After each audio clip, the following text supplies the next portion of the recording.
Hello and welcome back to KG Law. I'm Kelly, the owner and founder of KG Law, located here in Sterling Heights, Michigan.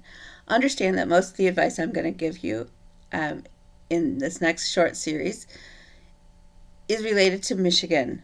I can't tell you what your jurisdiction is if you're outside of my jurisdiction, which again is Michigan. So, in this short series, we're going to talk about the best interest of the child. And you may be asking yourself, well, of course I know what's in the best interest of my kid. They're my kid.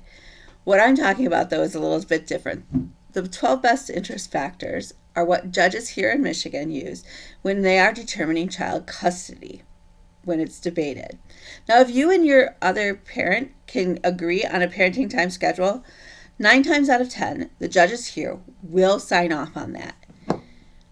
There are very few exceptions where they won't sign off on that. So that's a good thing, because what the court looks at is ideally we want two parents to be able to co-parent without the judges always having to intervene.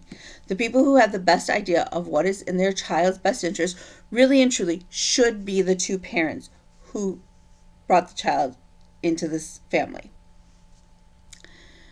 When a court has to get involved, then what they are going to look at has been dictated actually by the legislature, and it's called the 12 best interest factors. And so we're going to look a little bit at each one of those and what do they mean. I'm going to keep these short little clips to make it easy or to watch. So stay tuned. We'll go over all of them, one or two at a time. So the first one is the love and affection and other emotional ties that exist between the parties involved and the child. So who is a child bonded with? Who does a child go to when they're hurt or they're sick? How does each parent relate with the child? How much time do you spend with your child? How often does each parent make the child meals, breakfast, lunch, dinner, snacks? How often does each parent bathe the child, take care of their hygiene needs, put your child to bed, read them stories? Who does the homework with the child? Can a parent separate themselves and their needs and wants from what the child needs and wants are? And how affectionate is the child with each parent? That's the big one. So who does homework with the child? Who goes to parent-teacher conferences? Who shows up at T-ball to cheer on their child? Who's making sure a child has a snack after school? Who's doing laundry for the child? All of those go into that. But most importantly, and so that one usually, as long as both parents are involved with the child, that one usually comes out being equal for both parents, which is great because we want our children to be bonded to ourselves. So then we look at the next one. Factor number 2 is the capacity and disposition of the parties involved to give the child love, affection, and guidance, and to continue educating and raising the child in the child's religion or creed if there is one. So who stays home with the kid when they're sick? Who does homework or handles school issues? Who handles sports and other activities? We also, under this one, how do you discipline your child? Are you a yeller? Are you one who believes in corporal punishment? All of those things are going to factor in. How does each parent talk to a child?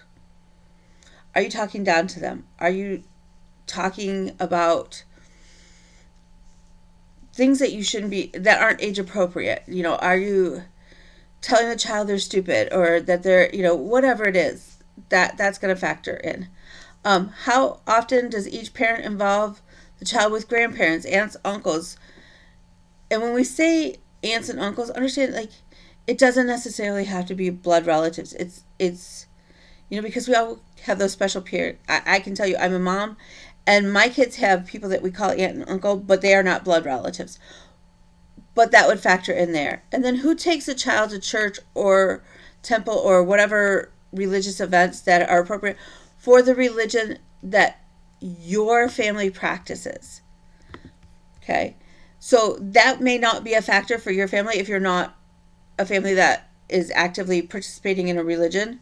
And that's fine too. Like, the court's not going to look down on you just because, oh, we don't go to church. That the question becomes is, if you went to church all the time, like as a child, was literally before this custody issue came about, and all of a sudden one parent still goes to church, but the other one is like, no, I'm out. That could be a factor, because what the goal is to keep stability in a child's life.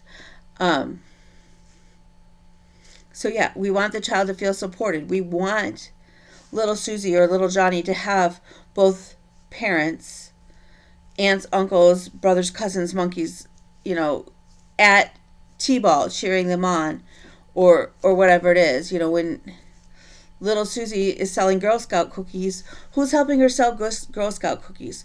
Who goes to brownie meetings? Who goes to Cub Scout meetings? Who is in charge of doing those things?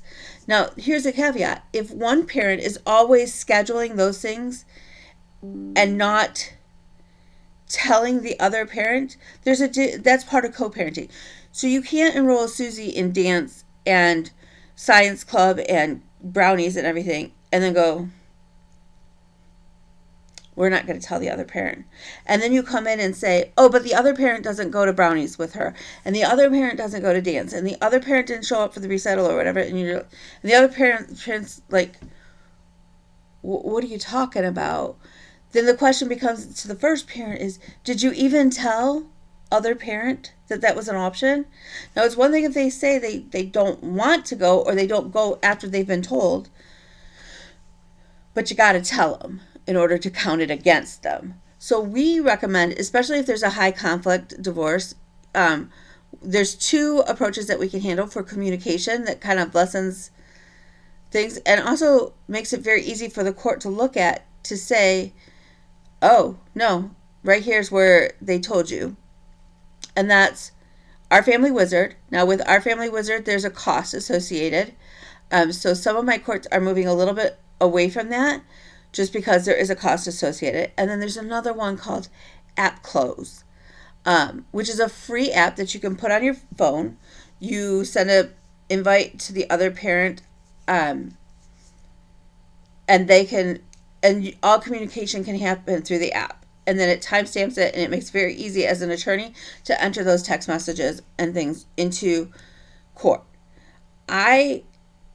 If you can afford it, I actually prefer Family Wizard. Our Family Wizard will let you add the attorneys. So I can go in and pull things. I don't have to wait or whatever.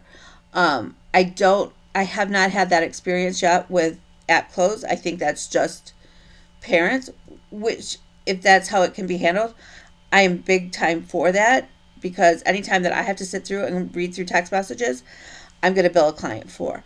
So, but those are two options when discussing communication, and that way you can say in court, right here is where I texted the other person that Johnny or Susie had a Cub Scout meeting, that Johnny or Susie, hey, I'd like to enroll Johnny and Susie into tap dancing. It's on, Tuesday, Thursday, and I know Thursday is normally your dinner time.